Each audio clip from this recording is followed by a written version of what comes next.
Hello. Estão conseguindo escutar lá atrás? Tudo certo? Alright. Eu agradeço a amizade, o carinho da igreja, receber eu e a minha noiva, Laura, como membros. O carinho que nós fazemos para vocês é, se vocês querem convocar a loira do banheiro, ela fornece os 3 fios loiros. De graça, só precisa perguntar.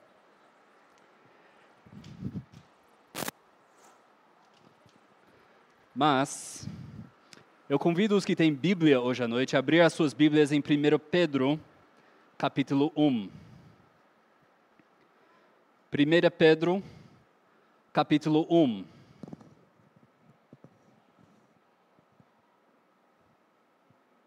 O assunto de 1 Pedro é de cristãos sendo perseguidos, como nós ouvimos falar sobre Sri Lanka, Síria e também a Quênia hoje à noite. Curiosamente, quando você faz aula de missiologia, um dado curioso aparece logo nas primeiras aulas, que a partir do tempo de Jesus Cristo, a morte dos últimos apóstolos e a perseguição que nós vamos falar hoje à noite, a explosão de cristianismo foi grande e depois parou por 1500 anos. Quando a igreja romana estava ascendente, a perseguição diminuiu e também o evangelismo e o cristianismo diminuiu igualmente. Em 1500 e pouco, com uma reforma, nova perseguição na Europa, causou nova explosão do cristianismo. Cristianismo, perseguição, sofrimento, anda sempre juntos, como disse Jesus. Nesta vida sofrereis aflição. Mas, tem de bom ânimo, eu venci este mundo. 1 Pedro capítulo 1, versículos 1 e 2 dizem: Pedro, apóstolo de Jesus Cristo, aos eleitos de Deus, peregrinos dispersos no Ponto, na Galácia, na Capadócia, na província da Ásia e na Bitínia, escolhidos de acordo com o preconhecimento de Deus Pai, pela obra santificadora do Espírito, para a obediência a Jesus Cristo e a aspersão do seu sangue, graça e paz lhe sejam multiplicadas. Vamos orar. Senhor Deus e Pai, nós te agradecemos pela sua palavra, te agradecemos pelo exemplo dos nossos irmãos que estão sendo perseguidos, eles são nossa família. E te agradecemos também, Senhor, pelos nossos antepassados que deram tudo para servir a Ti. Senhor, se for da Tua vontade que nós sofremos também, que nenhum de nós considera este mundo de valor mais inestimável do que o sacrifício de Jesus Cristo. Em nome de Cristo que oramos. Amém. Dia 19 de julho, no ano 64, depois de Cristo, uma quinta-feira à noite, começou na grande cidade de Roma um fogo que consumiu a cidade inteira em holocausto. Roma era uma cidade bem feita de madeira, com ruas estreitas, às vezes blocos de apartamentos de 2 andares. A população morava lado a lado. Por 3 dias e por 3 noites, esse fogo espalhou rapidamente, consumindo casas, apartamentos, prédios e templos. Pessoas incineradas em segundos, morrendo sufocados em tempo. Domingo de manhã, o fogo estava sob controle. Aqueles que estavam combatendo as chamas, porém, foram proibidos e novos fogos começaram a ser colocados. O fogo consumiu 70% da população e as casas também de Roma foram uma desolação total. As pessoas eram devastadas. Perder família, perder idosos, perder uns aos outros os pertences também. Porém, além disso, eles perderam a religião. o templo de Luna, o grande altar de Hércules, o templo de Júpiter e o templo da Vesta também foram virados em fumaça. E todos os elementos religiosos em Roma pegaram fogo. E por isso, além das pessoas perder os seus queridos, eles também perceberam que os seus deuses eram tão impotentes quanto eles perante tal conflagração. Agora, os romanos já odiavam os cristãos. E eles tinham essa raiva amargo e profundo. E Nero, o imperador nessa época, em 64, precisava direcionar a ira dos romanos para contra alguém. Porque já estava começando a burburar que Nero foi aquele que colocou o fogo, para que ele tivesse mais espaço para construir e reconstruir Roma do jeito que ele quisesse. Depois de 3 dias, quando estava sendo controlado, falaram que os assistentes de Nero, bandidos e marginais que Nero tinha financiado, alguns corintianos talvez, estavam lá para queimar mais fogo e criar mais prejuízo. Então ele precisava urgente de uma desculpa a quem direcionar a raiva desses romanos. E ele escolheu logo os cristãos, os seus antepassados espirituais, os meus também. Porque os cristãos já não eram bem vistos nesse tempo de Roma. Eles rejeitavam os deuses da Roma. Eles rejeitavam o imperador que se denominava um Deus vivo. Mas, além disso, os cristãos daquela época eram considerados canibais. Quando os pagãos ouviam, tomam e comam, isto é o meu corpo, e bebam dele todos vocês, isto é o meu sangue da aliança que é derramado em favor de muitos, para o perdão dos pecados, eles pensavam, esses homens e mulheres são canibais. Estão comendo e bebendo uns aos outros, são canibais e precisam ser eliminados. 15 anos antes desse fogo, Paulo, escrevendo à igreja em Corinto, 2 Coríntios 12, fala, saúdam uns aos outros com beijo santo. Esse versículo foi tomado fora de contexto, falando, olha, esse grupinho que já é canibal também está praticando orgias desenfreadas de concupiscência e vício. E para fazer as coisas ainda piores, muitas esposas de homens nobres de Roma, da nata da sociedade, estavam convertendo a Jesus Cristo. Pela influência de escravos, de trabalhadores nos lares delas, elas também estavam vindo ao conhecimento de Jesus Cristo. E para uma mulher fazer isso, para mudar um pouco o que o seu marido romano tivesse colocado, era insubordinação sem par. Filhos e filhas que vieram a confiar em Jesus Cristo, agora estavam sendo desligados da família. O cristianismo primitivo, como a gente vê, era um movimento que dividia as famílias. Homem com esposa, filhos dos pais, eram considerados canibais. Tinham essas orgias e tudo mais. Por que não? Nós precisamos eliminar esse povo. Nero apontou o dedo e os romanos foram atrás. E por fim, não eram mesmo os cristãos que sempre falavam o mundo vai acabar dissolvendo em chamas? Então era muito fácil e apropriado Nero apontar o dedo para estes romanos. E com a bênção de Nero, a perseguição em 64 começou. Nero banhava cristãos em piche e incendiava eles vivos, como tochas vivas para iluminar as festas no jardim dele. Ele costurava eles dentro de peles de animais selvagens, soltava os cachorros de caça neles, para que eles fossem despedaçados. Eles foram crucificados, foram linchados, aprisionados, queimados, grelhados, açoitados, apedrejados e enforcados. E você tinha toda a autoridade do governo romano para fazer tal coisa.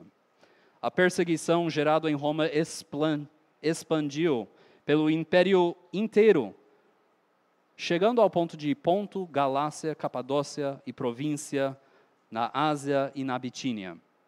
E algum tempo depois que isso começou, o Espírito Santo moveu o apóstolo Pedro a escrever essa carta para crentes que eram estrangeiros numa cultura bem hostil, sofrendo perseguição severa e até a perda da sua própria vida, em amor a Jesus Cristo. Por isso, em 1 Pedro, é fácil ver, em capítulo 1, o tema central de 1 Pedro, em capítulo 1, versículo 6, é: nisso vocês exultam, ainda que agora, por um pouco de tempo, devam ser entristecidos por todo tipo de provação. Olha como o sofrimento permeia cada capítulo. 1 Pedro 2, 21 a 23. Para isso vocês são chamados, pois também Cristo sofreu no lugar de vocês, deixando-lhes exemplo para que sigam os seus passos. Ele não cometeu pecado algum e nenhum engano foi encontrado em sua boca. Quando insultado, não revidava. Quando sofria, não fazia ameaças, mas entregava-se àquele que julga com justiça. Capítulo 3, por favor. Versículos 13 a 16. Quem há de maltratá-los? Se vocês forem zelosos na prática do bem, todavia, mesmo que venha a sofrer porque praticam a justiça, nisso serão felizes. Não temam aquilo que eles temem. Não fiquem amedrontados. Antes, santifiquem Cristo como Senhor em seu coração. Estejam sempre preparados para responder a qualquer pessoa que lhes pedir a razão da esperança que há em você. Contudo, faça isso com mansidão e respeito. Capítulo 4, versículo 13. Mais uma vez, sofrimento. Amados, não se surpreendam como o fogo que surge entre vocês para prová-los. Como se algo estranho estivesse acontecendo. Como se não era para ser assim. Em capítulo 4 também, versículo 19. Por isso mesmo, aqueles que sofrem de acordo com a vontade de Deus devem confiar sua vida ao seu fiel Criador e praticar o bem. E por último, no último capítulo de 1 Pedro 5,10, o Deus de toda graça que os chamou para a sua glória eterna em Cristo Jesus, depois de terem sofrido por pouco tempo, os restaurará, os confirmará, os fortalecerá e porá sobre firmes alicerces. Obviamente, esses irmãos e irmãs em Cristo estavam sofrendo. Agora, a pergunta central para nós realmente interessa: como nós vivemos vitoriosos diante de tal sofrimento, sem desfalecer o coração, sem a nossa fé cambalear, sem ficar amargo? Como é que nós vivemos perante a perseguição de familiares e amigos e a sociedade e a dificuldade e ainda manter a esperança? Irmãos, eu estou falando de perseguição. Você lembra 2 semanas atrás, a pitbullzinha da terceira, a Lívia, estava falando sobre o Ribeirinhos, certo? Na Amazônia, falando sobre as missões lá. Meu pai, em 1974, foi lá, desceu o rio Amazonas de barco, certo? Encontrou com alguns missionários norte-americanos e eles estavam prestes a deixar o campo missionário. Quer saber por quê? Porque quando eles vieram dos Estados Unidos para esse lugar ribeirinho nas Amazonas, sabe o que eles trouxeram com eles? Uma geladeira americana Whirlpool. E quando essa máquina, para deixar o sorvete deles friozinho, quebrou, eles não pudessem achar peças para trocar. E foi o suficiente para algum deles falar: olha, o campo missionário é difícil demais para nós continuar. Isso não é sofrimento. Isso não é perseguição. Isso não é ação do diabo. Isso é mimimi americano. Eles foram embora e que Deus nos livra de missionários assim. Como é que nós lidamos então com perseguição? 1 Pedro 1,7. Todo o capítulo está falando sobre isso. Assim acontece para que fique comprovado que a fé que vocês têm é muito mais valiosa do que o ouro que perece, mesmo que refinado pelo fogo, é genuína e resultará em louvor, glória e honra quando Jesus Cristo for revelado. 1 Pedro 1:9. Pois vocês estão alcançando o alvo da sua fé, a salvação das suas almas. No final dos tempos, a salvação das suas almas, a salvação, quando nós vemos o Senhor, é colocar os olhos em Jesus Cristo que vai voltar, e não em coisas deste mundo. 1 Pedro 1:13, portanto, estejam com a mente preparada, prontas para agir. Estejam alertas e ponham toda a esperança na graça que será dada a vocês quando Jesus Cristo for revelado. O tempo bom é quando Jesus Cristo volta, não aqui neste tempo. Modifica as suas expectativas.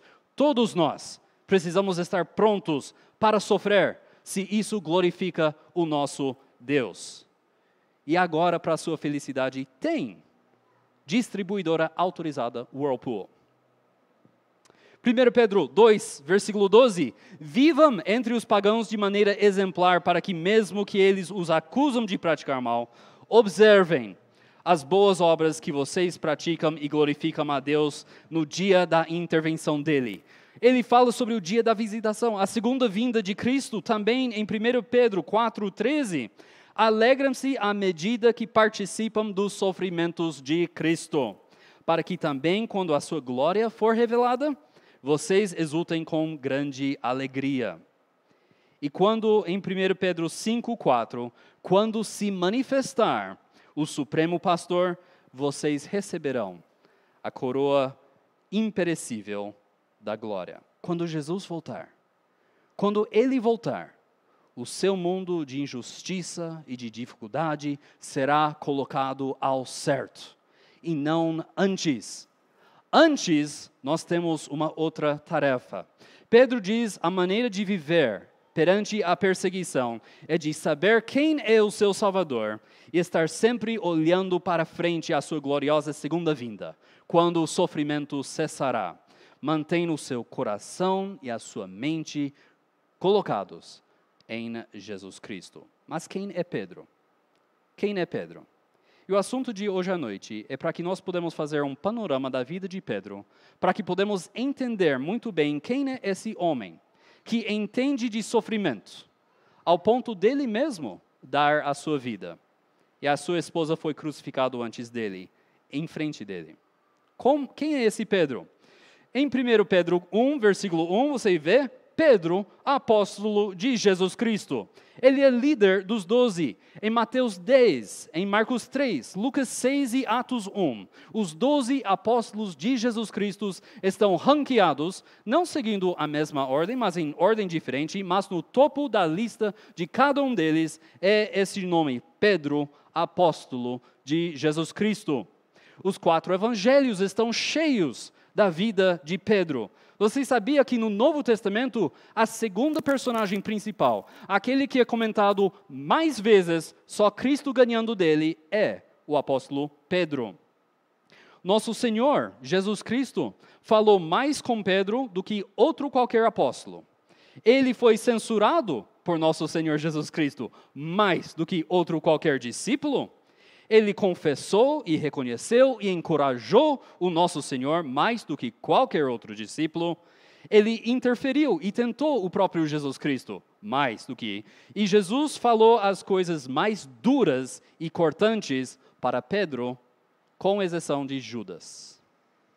Esse homem que Deus escolheu era primeiramente chamado Simão. O seu pai era Jonas ou João, não faz diferença no grego. O seu irmão era André, e ele era um pescador por profissão em Bethsaida, seja lá como é o nome dessa cidade. 1 Coríntios 9, 5 fala que Pedro estava casado. Paulo diz, não temos nós o direito de levar conosco uma esposa crente, como fazem os outros apóstolos, os irmãos do Senhor e Pedro. As esposas dos apóstolos, vocês nunca param para pensar, mas elas estavam acompanhando os seus irmãos, os seus maridos, desculpe, e irmãos na fé também. Mas quando o Senhor encontra com Simão, ele muda o seu nome para Pedro no grego. E às vezes na narrativa ele é chamado de Simão, às vezes ele é chamado de Pedro. E você fala, mas isso tem alguma coisa a ver? Tem. Tem duas razões porque Pedro é chamado de Simão na narrativa dos evangelhos. Primeiro é simplesmente para identificar o seu trabalho secular. Simão é o cidadão secular que Jesus Cristo encontrou. Marcos 1, a casa de Simão. Lucas 4, a sogra de Simão. Lucas 5, o barco de Simão e os parceiros de pesca de Simão. Em Atos 10, Cornélio, o primeiro gentil, foi direcionado à casa de Simão, em Jerusalém. Segundo, a narrativa da Bíblia chama ele de Simão quando ele está agindo em pecado. Quando ele está agindo como ele agia antes que Jesus Cristo veio e chamou ele. Nota, por exemplo, em João 21:15. O caso mais famoso em João 21:15.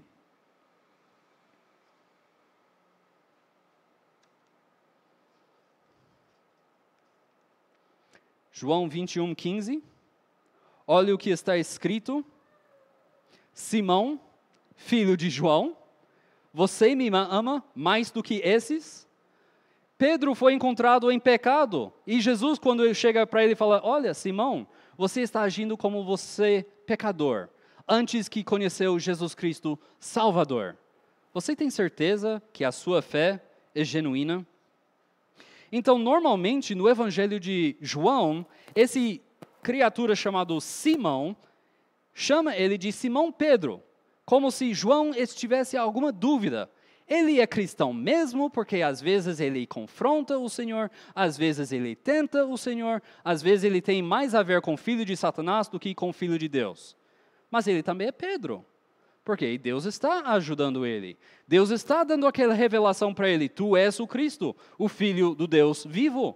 Então parece que João tem algumas dúvidas e chama ele de Simão Pedro. Mas aqui, hoje à noite, no nosso texto, ele é chamado Pedro. Ele não age mais como ele agia antes, quando ele era pecador. Agora ele é assumidamente Pedro, apóstolo de Jesus Cristo. Como é que Cristo trouxe ele a esse ponto? De Simão para Simão Pedro para Pedro. Como Cristo trabalhou na vida deste homem para que ele não precisasse ser chamado mais Simão, mas agora ele tem a vitória. E ninguém é confuso mais. Como é que Jesus Cristo fez isso? Duas coisas. Grandes experiências, grandes ensinos. Grandes experiências, grandes ensinos. Não dá para fugir dessa fórmula. Não dá para melhorar essa fórmula. É a vida e a Bíblia que Deus vai usar juntos para modelar o homem de ser pecador para ser pescador de homens. Isso é verdade na sua vida, isso é verdade na minha vida, isso era a verdade na vida de Pedro. Olha, por favor, as grandes experiências. Número 1, a grande revelação de quem Jesus realmente era. Em João capítulo 6, por favor. João capítulo 6. Nós temos registrado um certo acontecimento que Jesus estava ensinando sobre si mesmo e a sua morte, e em consequência disso, muitos dos seus discípulos fugiram e não andaram com ele mais. Em João 6, por favor, 67 a 69. Jesus perguntou aos 12, vocês também não querem ir? Vocês não escandalizaram o suficiente? O Salvador que precisa morrer? Simão Pedro lhe respondeu, Senhor, para quem iremos? Tu tens as palavras da vida eterna. Nós cremos e sabemos que és o Santo de Deus. É tão fundamental isso, vocês, irmãos e irmãs, entender que Jesus Cristo é tanto Deus e homem. Se você acha que Jesus é só Deus, então ele tem nada a ver com você mais. Ele não é o sumo sacerdote que se compadece pelo seu sofrimento, pelas suas fraquezas. Ele é Deus, isolado, longe de você, distante Deus. Por outro lado, se você acha que Jesus Cristo é só homem, aí que mora o problema, né? Você acha que você vai ter que defender Cristo com pontapé e bicudos e socos e feridas para convencer as pessoas que Jesus Cristo, ele não pode se defender a si mesmo, então eu vou lá defender Cristo. Hoje de manhã nós tivemos uma discussão interessante sobre certos personagens na história recente que se chamavam de Cristo. No estado de Texas, tem o maior número de doentes mentais dos Estados Unidos continentais. Tá? O privilégio é nosso. Doentes mentais, o maior número. E num manicômio, perto de Dallas, Texas, tem uma cela lá, onde um homem lá, para qualquer pessoa que chega perto dele e fala, eu tenho um segredo para te contar. E você fala, qual que é? Você espera as coisas normais. Batman, Superman. Ele fala, não. Eu sou Jesus Cristo. Jesus Cristo, homem. E Pedro, ele coloca as duas coisas junto. Ele fala, olha, você, Senhor, para quem iremos? Tu tens as palavras da vida eterna. Você é homem, você tem esse conteúdo. Mas nós cremos e sabemos que és também o Santo de Deus. Em Mateus 16, 13 a 16, relatando as mesmas coisas, nós lemos que Jesus responde, que Simão Pedro, ele fala, tu és o Cristo, o Filho do Deus vivo. Jesus, Deus e homem. E Jesus fala, feliz é você, Simão, filho de Jonas, porque isto não foi revelado a você por carne ou sangue, mas por meu Pai que está nos céus. Grande revelação, Jesus Cristo, Filho, Deus e homem. Grande responsabilidade. Agora o que Pedro vai fazer com essa informação? Jesus dá a ele algo mais. Olha comigo em Mateus 16. A responsabilidade que Jesus Cristo coloca sobre os ombros de Pedro. Mateus 16, versículos 18. Eu digo que você é Pedro, e sobre esta pedra edificarei a minha igreja, e as portas do Hades não poderão vencê-la. Em cima de Pedro, homem, não. Em cima dessa grande revelação que Jesus Cristo é Deus e homem. Em cima disso, Cristo vai erguer a sua igreja. E você sabe o que Pedro faz com essa informação? Grande revelação, grande responsabilidade. O que ele faz, em terceiro lugar? Grande humilhação. A sua vida nem chega perto de onde a cabeça dele está. Ele cai. Mateus 16, olha comigo em versículo 21. Desde aquele momento, Jesus começou a explicar aos seus discípulos que era necessário que ele fosse para Jerusalém e sofresse muitas coisas nas mãos dos líderes religiosos, dos chefes dos sacerdotes e dos mestres da lei, e fosse morto e ressuscitasse. Isso é tremendo. E nós temos aqui, em versículo 22, Pedro, chamando ele à parte, começou a repreendê-lo. No grego é severamente, duramente repreender alguém. É como você repreende uma jumenta que não está seguindo a sua vontade. Só que em vez de bastão, ele está usando palavras. Ele fala, nunca, Senhor, isso nunca te acontecerá.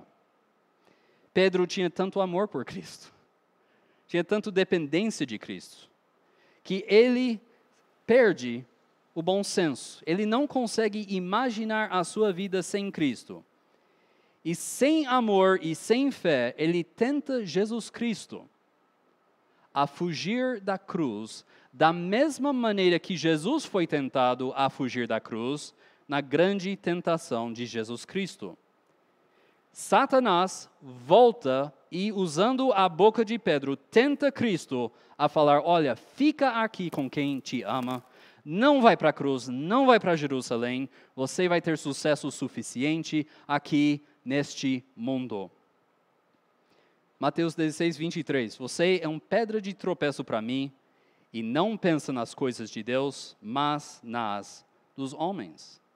E você pensa, Pedro aprendeu sua lição. Infelizmente, o quadro piora. Olha a grande rejeição, grande revelação, grande responsabilidade, grande humilhação e grande rejeição. E vocês sabem dessa história. Mateus 26, 31 a 32. Então Jesus lhes disse, ainda esta noite, a noite de sua traição e arrest, o dia que ele foi preso. Todos vocês me abandonarão, pois está escrito, ferirei o pastor e as ovelhas do rebanho serão dispersas. Mas depois de ressuscitar, irei adiante de vocês para a Galileia. E Pedro, lógico, lida como que só ele consegue. Versículo 33, ainda que todos te abandonem, eu nunca te abandonarei. Esses frouxos talvez, eu não. E Jesus respondeu em versículo 34. O que ele responde? Asseguro que ainda esta noite, antes que o galo cante, 3 vezes me negará. E a resposta final de Pedro, o que é? Em versículo 35. Mesmo que seja preciso que eu morra contigo, nunca te negarei. E todos os outros discípulos disseram o mesmo. Agora, a essa altura, nós podemos culpar Pedro e chamar ele de covarde. Mas lembra que antes que ele abandona Jesus Cristo, os outros tinham fugido faz tempo. Então, ele era um homem corajoso, por natureza. Ele era um homem decidido. E é muito fácil montar em cima do cavalinho e ficar batendo em cima da cabeça de Pedro. Olha, ele aqui abandonou o seu Senhor, eu nunca faria tal coisa. Será que eu não faria tal coisa? Será que na perseguição, alguém não, momentaneamente, nós temos relatos de pessoas que na hora da sofrência e da oposição e da perseguição, eles abdicaram as suas crenças. Por um pouco de tempo. E depois, voltaram atrás e falaram, não, eu sou seguidor de Jesus Cristo. Em João 21, nós temos o 5º movimento, que é a restauração de Pedro. João 21. Queiram, por favor, abrir comigo em João 21.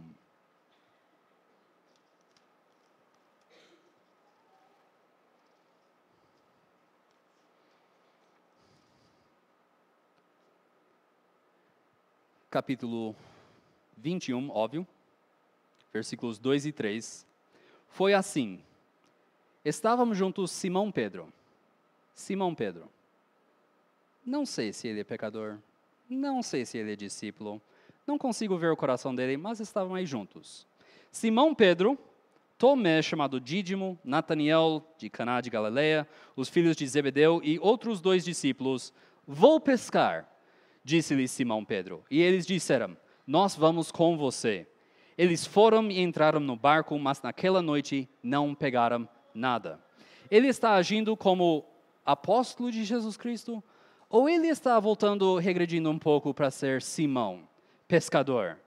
Essa coisa de plano A não deu muito certo, mas pelo menos eu tenho plano B. Pelo menos eu sei pescar. Eu sei ganhar meu pão pescando. É só que Jesus falou para ele não fazer isso mais, né? Segue-me, eu vos farei pescador de homens. E vocês sabem a história. Jesus Cristo fala, olha, vocês estão pescando a noite toda. A rede entrava na água, Deus mandava os peixes embora.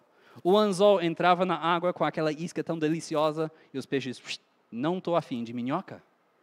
Deus estava controlando tudo. É impossível essa divisão de plano A, plano B. Eu vou fazer um ministério um pouco, vou seguir a Cristo um pouco, mas depois vou abandonar tudo, voltar para o que eu sei fazer. Pedro, não é assim. E João, ele fala, olha, é o Senhor. E Pedro, vai lá. Em versículo 15, João 21, versículo 15, olha. Depois de comerem, Jesus perguntou a Simão Pedro, Simão, pecador, filho de João, você me ama mais do que estes? E disse ele, sim, Senhor, tu sabes que eu te amo. Agora nós temos uma movimentação aqui no grego que não é tão aparente no português, nem no inglês, ok? É só no grego que acontece assim. O grego tem mais ou menos 6 palavras que significa amor. Uma é ágape, o amor autossacrificial que Jesus demonstrou por nós, que Deus nos deu através de Jesus Cristo. Isso é ágape. O outro é filó, que é amor de filho para pai, pai para filho, alguém para alguém, amizade. E Jesus fala, Simão, filho de João, você me ama com esse amor ágape? E Jesus, Pedro, ele fala, sim, Senhor, tu sabes que eu sou seu amigo?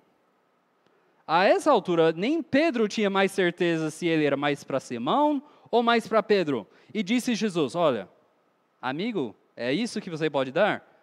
Cuide dos meus cordeiros. E novamente, em versículo 16, novamente Jesus disse, Simão, filho de João, você me ama com amor ágape? E ele respondeu, sim, Senhor, tu sabes que eu sou teu amigo. Eu tenho afeto por você, como amigo eu tenho amor filó. E disse Jesus, pastorei as minhas ovelhas.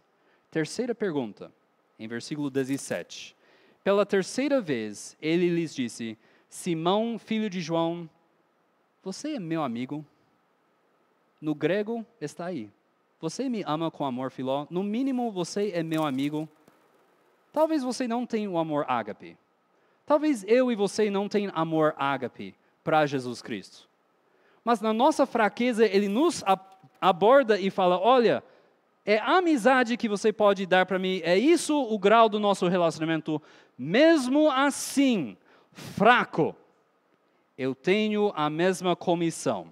Pedro ficou magoado por Jesus lhe ter perguntado pela terceira vez, você me ama? E ele disse, Senhor, tu sabes todas as coisas e sabes que eu sou teu amigo.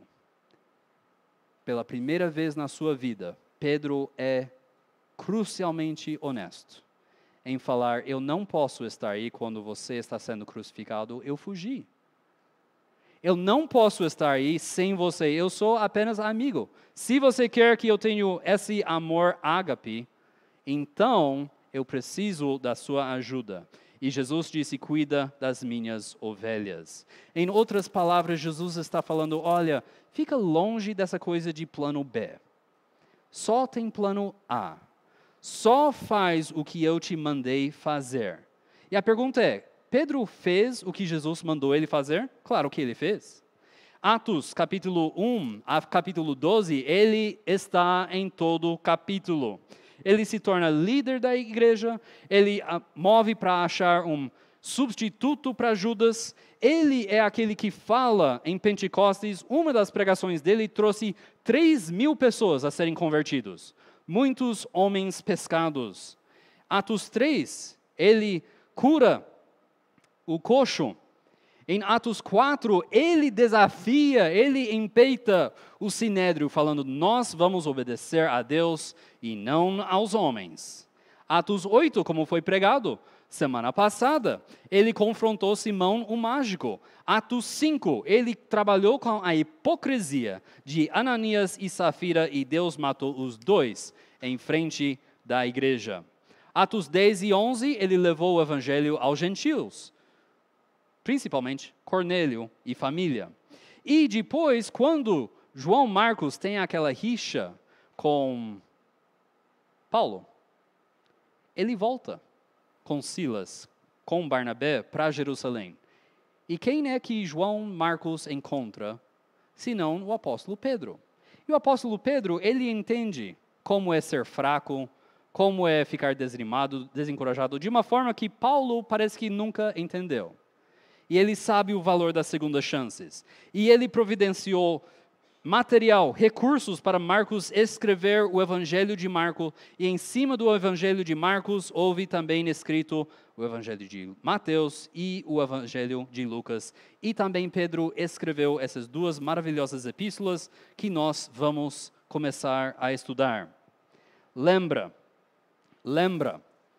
o Senhor muda as pessoas de ser Simão para Simão Pedro, para Pedro, dando muito experiências, e também ensino bíblico.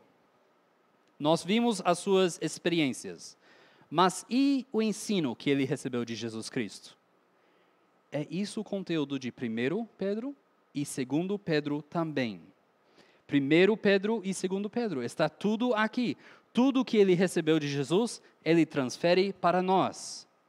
Porque Pedro quer trabalhar junto com Deus para mudar você de Simão para Simão Pedro para Pedro.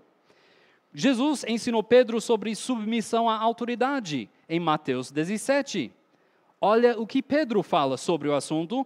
1 Pedro 2, 13 e 14. Por causa do Senhor, sujeitem-se a toda a autoridade constituída entre os homens, seja ao rei como autoridade suprema, seja aos governantes como ele enviados para punir os que praticam o mal e honrar os que praticam o bem. Poxa, será onde é que ele pegou essas ideias? Das coisas que Jesus ensinou a ele. E ele está transferindo a nós através dessas escritas. Jesus ensinou Pedro sobre o autocontrole em Lucas 23. Você não pode, Pedro, passar cortando a cabeça e a orelha de todo mundo. Você precisa se controlar. 1 Pedro 2, 23. Quando insultado, não revidava.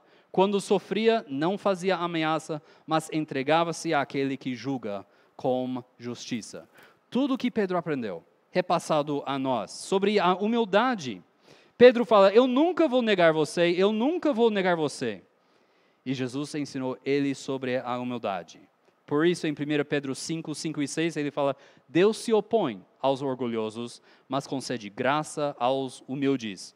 Portanto, humilhem-se debaixo da poderosa mão de Deus, para que eles o exalte no tempo devido. E você viu, João 21, Deus tem compaixão e desce ao nível do nosso relacionamento que nós podemos oferecer amizade, não é amor ágape. Jesus ensinou Pedro sobre graça e perdão. Ele fala, olha, prega a graça de Deus também. Jesus Cristo ensinou Pedro sobre amor, você me ama, você me ama, você me ama. E em 1 Pedro ele escreve, capítulo 4, versículo 8, sobretudo, amem-se sinceramente uns aos outros, porque o amor perdoa muitíssimos pecados. O que é mais importante na vida cristã? As experiências ou o ensino? E Pedro, ele trata sobre isso em 2 Pedro capítulo 1, indo para a nossa conclusão. 2 Pedro 1, versículo 16 e versículo 17. Pedro está defendendo o seu apostolado. Ele fala, de fato, não seguimos fábulas engenhosamente inventadas quando lhes falamos a respeito do poder e da vinda do nosso Senhor Jesus Cristo. Ao contrário, nós temos as experiências. Nós fomos testemunhas oculares da sua majestade. Ele recebeu honra e glória da parte de Deus Pai, quando da suprema glória lhe foi dirigida a voz que disse, este é o meu Filho amado, de quem me agrado, a transfiguração. Se você vai acreditar em alguém, pode acreditar em quem estava presente na transfiguração. Vendo Jesus, homem, depois divino, depois homem de novo. Nós mesmos, em versículo 18, ouvimos essa voz vindo dos céus, quando estávamos com ele no Monte Santo. Agora a pergunta é, eu preciso ter essa experiência? Eu preciso acordar no meio da noite com, assim, suando frio, não por causa do lanche que eu comi, mas por causa de uma grande manifestação de luz e tudo mais, e olha, esse é o meu filho amado. Eu preciso dessas experiências para ser transformado de David pecador para David pescador de homens. A resposta que Pedro dá, olha, em versículo 19, assim temos ainda mais firme a palavra dos profetas, e vocês farão bem se a ela prestarem atenção. 1 Pedro, 2 Pedro, ele fica falando, volta para as Escrituras, volta para as Escrituras, volta para a Bíblia que você tem, porque eu não sei como Deus vai te dar experiências, mas a Bíblia é mais firme do que as experiências. Em conclusão, como foi o desfecho da vida de Pedro? Em João 21, Cristo prevê a morte de Pedro. Fala, você será levado para onde você não quer ir. Nós temos esse relato da história eclesiástica de Eusébio. Traduzido, cruelmente, a crueldade foi intensificada porque a sua esposa foi crucificada primeiro e ele precisava estar ali e assistir a sua esposa, companheira de viagem, ser crucificada. E ele encorajou ela com as palavras, lembra-se do Senhor. Quando era a vez dele ser crucificado, ele implorou não ser crucificado como o seu Senhor, mas ser colocado de ponta cabeça, porque ele não era digno de morrer como o seu Senhor morreu. E a sua testemunha foi tão profundo que o seu carcereiro creu em Cristo. Pedro não foi uma vida desperdiçada. Ele se tornou tudo que Jesus queria fazer dele. Ele se tornou o ápice da humanidade, que é ser pescador de homens. Pedro aprendeu a falar somente o que Jesus Cristo tinha falado a ele, pelas Escrituras. Somente isso. E milhares foram salvos na sua vida e ainda estão sendo salvos através dessas epístolas de 1 Pedro, que nós pretendemos estudar juntos nos meses à frente. Agradeço a sua atenção. Vamos ter uma palavra de oração. Senhor Deus e Pai, nós te agradecemos pelo tempo aqui juntos.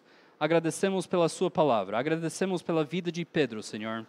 Que nós sejamos também pescadores de homens. Que nós nos limitamos somente a falar aquilo que o Senhor falou.